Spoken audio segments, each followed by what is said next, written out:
ghouls and goyles. Welcome to another edition of FU. Just kidding, Rantapalooza. I promised to do a 7-part series on a post I made that got a lot of people riled up on the interwebs because people are so stupid and basic and they're very petty.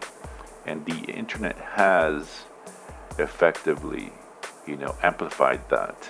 The, we're living in the midst of a very petty and silly and just almost Neanderthal kind of people that should have been wiped out of the face of the earth a long time ago.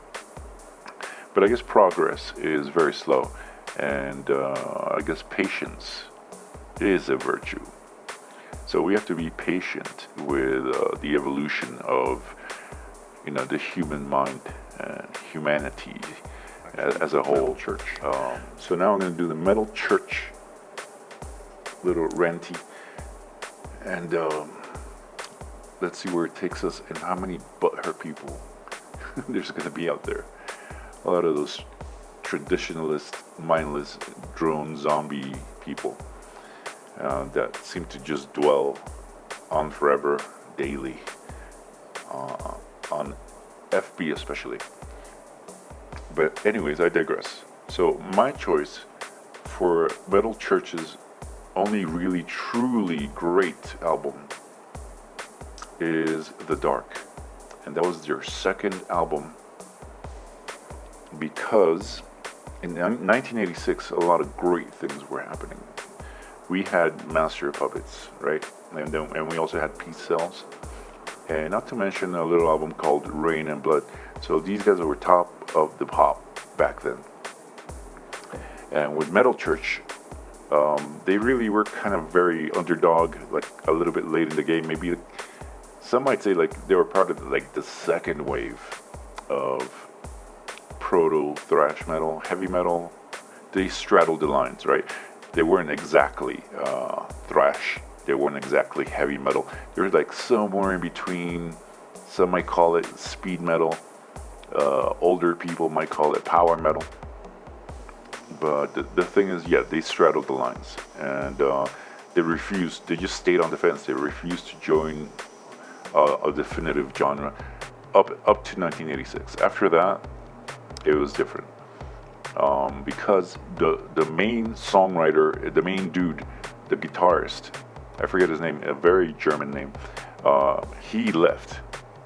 And I don't know if David Wayne, who had the perfect voice for the band, I don't know if he was kicked out or he left on his own as well. I don't know. But it doesn't matter. The point is that we're focusing on the music itself. Metalchurch's first album, the debut, I believe it was 85, it's an okay album. It wasn't mind-blowing. It's just your run-of-the-mill, typical heavy metal, with a decent amount of aggression, which kind of elevated it a little bit more than your typical other stuff. Like, I don't know, they could have easily toured with Exciter. That's the way I see it. And maybe Razor opening up for them. Like, I could see that bill happening. Maybe it did happen. But in any case, a lot of people hold that album as a complete and utter classic that is undisputable. Like, you can't argue with these people that hold on to the album for dear life. And my guess is that these people, that was their first introduction to Metalchurch, and so it kind of made like an imprint in their brain, and they just follow that kind of instinct, that duckly mother duck instinct where they remember it nostalgically as like the first album they bought or something like that, and they're very fervent and rabid defenders of said album. And to me, I look at it from an outsider point of view, because my first experience with Metalchurch, thanks to BMG, was The Dark. And I read some criticisms of it in magazines, and people were complaining about the obvious programmed drums, or maybe it was just electronic drums, which is more likely because that would be a lot of programming. There's a lot of fills and technical stuff, a lot of groove, but the drums sound good. Like it is obvious that the drums are electronic, but they do sound good. And really, at the end of the day, if you're a real music fan and you know your stuff, you know that it's not a matter of production values anyway. All that really matters is the songwriting. It could be recorded on a cassette player, like one of those portable ones that people used to carry around back in the days. It doesn't matter. Production values, like as long as it's not complete utter static and noise that you can't decipher a snare drum from a cymbal and from a bass note, then you got trouble. But overall, all that really matters is the songwriting. The people that focus on production values are some of the dumbest mother ever, because they don't understand how to listen to music. Is you focus on the music itself. You don't focus on the little, unimportant things that come second or third or fourth. Production values really don't matter, because at the end of the day, you can, go into a big time studio and record it, and over polish it, and it does, as long as the songwriting and the energy is there, then it'll still be great, just as well as the demo. Anyway, I digress. The debut, it's an okay record. I listened to it many times and I tried to understand why there's such a fervent defense for it and praise. And I'm still at a loss with these people that are so rabid about it. Like Metallica's Kill 'Em All debut album, production values a little bit on the trebly side. Who cares? The songs are amazing. Every single song is amazing. Metalchurch's album, I can barely remember any of the titles or any of the songs, like melodies or riffs. Nothing. It doesn't compute. It doesn't stick because it's not that great. And a lot of people disagree, and it sucks to be them. But I can see right through that Metalchurch, if they only had done that debut album, nobody would really care about Metalchurch, except the people that are, were imprinted by the debut album by their brother, or they saw it at some of their friend's house, or something happened where they were drawn to it, and they think that a moldy and mossy guitar in the dirt is so metal and so cool. Metalchurch, old ass Explorer guitar stuck in the dirt, like that somehow is supposed to be an amazing album cover. Like I said in my past video, you can tell a lot by just the album cover. I saw the album cover before The Dark came out, I think, and I was like, this is so low effort and cringe. It reminded me of Megadeth's debut, where they had I don't know, I don't know who shot it and who was in charge of it, but it was the cringiest shit ever. A plastic skull with the markings of Vic Rattlehead, but it was such low budget cringe, like just cheesy and tacky. It's just embarrassing shit. That I felt the same way with the Metalchurch album. The debut cover, it's just so low effort and silly and just easy. Like the art director took 15 minutes out of his day to come up with that on a $10 budget. And then he went off to bet on the horses at the racetrack for the rest of the day and have a couple of martinis. But anyways, luckily I saw the album on BMG and it said Metalchurch, The Dark, and I was like, oh, Metalchurch has another album. And then I looked at the cover art, and it was like a door, the house, and it's pitch dark because the door is open. You can look inside, and there's like two beady red eyes. I'm like, that's kind of okay. It's a lot better than the first artwork. And I think also I had seen or was around the same era as that horror movie called House.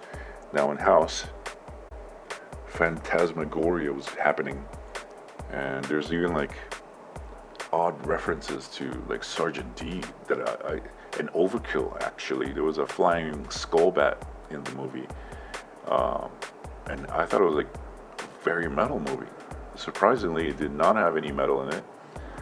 Maybe it's for the best. I don't know. Maybe they could have used a little metal, and would have attracted a lot more metalheads to the movie. But I think it's one of the classics. House and House 2. I think House 2 was cool too. Or maybe there was going to be a metal soundtrack to that movie, and Metalchurch was going to give a song or two. Who knows? Who knows? The Dark starts off with a ton of bricks, and straight off the bat, you hear the drums, and it's just go time. It's just like a non-stop, like battery, kind of like Metallica's Master of Puppets' first song. It's just unrelenting, and it's great. It's almost like, it's not exactly thrash metal, but it's like borderline, very, very there. Like it's almost thrash metal, and it's not heavy metal. It's just too aggressive and, I don't know, energetic and upbeat. Quite the opposite of the fellows at Armored Saint. Metalchurch had a lot more, I don't know, testosterone, a lot more strength, power, and just badassery. Metalchurch just kicked Armored Saint's ass with the Dark. And you can look at all the, every single song has something unique about it. There's a unique melody on the vocals, or there's a unique riff, or the drums are exceptional, or the structure of the song is interesting. The drumming, it seemed like a very intricate, almost like prog thrash.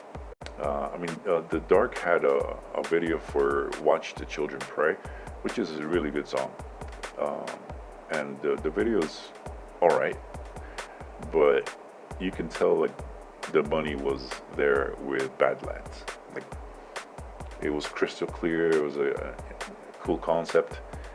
A lot of camera work and stuff, and Greg Howe obviously looked very metal. A lot of chicks probably fell for that, and maybe some confused guys fell for his looks too. He was very pretty, really cool hair. I wish I had that kind of hair, but maybe he was wearing a wig. No, just kidding. But yeah, I listened to Blessing in Disguise on tape from a friend, because I was kind of excited after the Dark, although they took a while. But the Dark was so amazing, and then I went off to, foray into thrash metal lands with so many underground bands from all over the world. And then they returned with Blessing in Disguise. I had no idea that David Wayne was let go, and it was very generic. I didn't leap out of my seat and said, "This shit sucks." No, I was like, it's okay. There's some good stuff, and Badlands is still one of the best songs of that year. But overall, it's immediately forgettable. I don't know how people.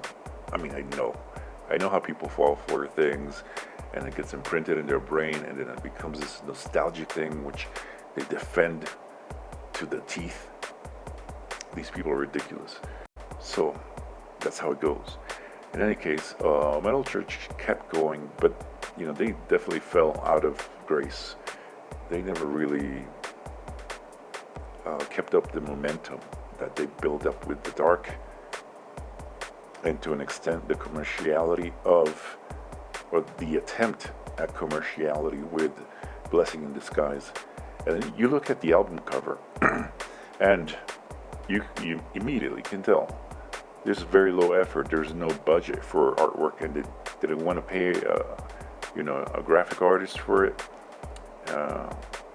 and they just went with this opaque gray picture of the newly formed band with the new singer, and I think John Marshall, because the original guitarist left, he said fuck this shit, and he wanted to be a producer. He wanted to be like behind the scenes, because obviously being in the band sucks. But he did a masterpiece. Like, he left the band in a really good standing. The Dark is actually, I would say, is a masterpiece, and not a lot of people will agree, maybe, but it sucks to be them. They don't know. They don't understand things.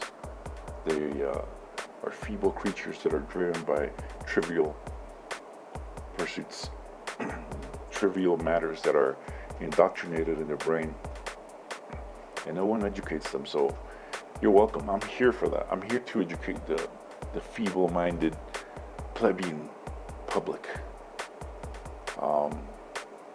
It's all in a day's work, because that's what a metal messiah is supposed to do, enlighten the populace. So yeah, no worries. I gotcha. Anyway, Metalchurch kept going and going and going, and every artwork was worse than the last one, especially The Weight of the World. Jeez, I don't know what happened there, but my God. Greg Howe passed away, and I don't know how many singers went through that band. Obviously, all the band members had day jobs, because Metalchurch was definitely not going to pay the bills, especially after the 90s devastated the whole infrastructure. And then later on with the internet piracy, forget it. Metal and bands, as it were, it ceased to really exist. Everyone had to get a day job. And it's not only until recently, Metalchurch did come out with a new album. I forget what it's called. I saw the video, and I was like, wow, these guys made a full comeback. And then I read the liner notes, and the guitarist is back. The founder of the band is back. And I'm like, well, no wonder. And the singer they got sounds exactly like David Wayne. Like, it's like his son or something. He spawned a son, maybe in a metaphorical way, but he spawned somebody out there that sounds exactly like him. I'm like, wait, maybe this is a continuation that we should have received from Metalchurch after the Dark. It's been like 25, 30 years, but here it is. And like, hey, this is pretty good. And I haven't, unfortunately, listened to the whole album, but it's definitely on my to-do list. But the thing is, the video that they have for it is great. Like, I really enjoyed it, and I'm like, yeah, this is exactly what should have happened. And like I said, I haven't heard a new one, but I can tell you right now, no band in their later years can ever supersede their original artworks. Slayer couldn't do it, Metallica couldn't do it, Anthrax couldn't, nobody, no band ever. Iron Maiden can't do it. No matter how much tea and crumpets they suck in, it's not gonna happen. So just take it from me, trust me. Metalchurch's best album is The Dark. It is amazing. Get it, have it, adore it, worship it, make a shrine to it, and just know, revel in the knowing. It's not the thing that should not be, it's the thing that it is. Metalchurch, The Dark, the best. Over and out.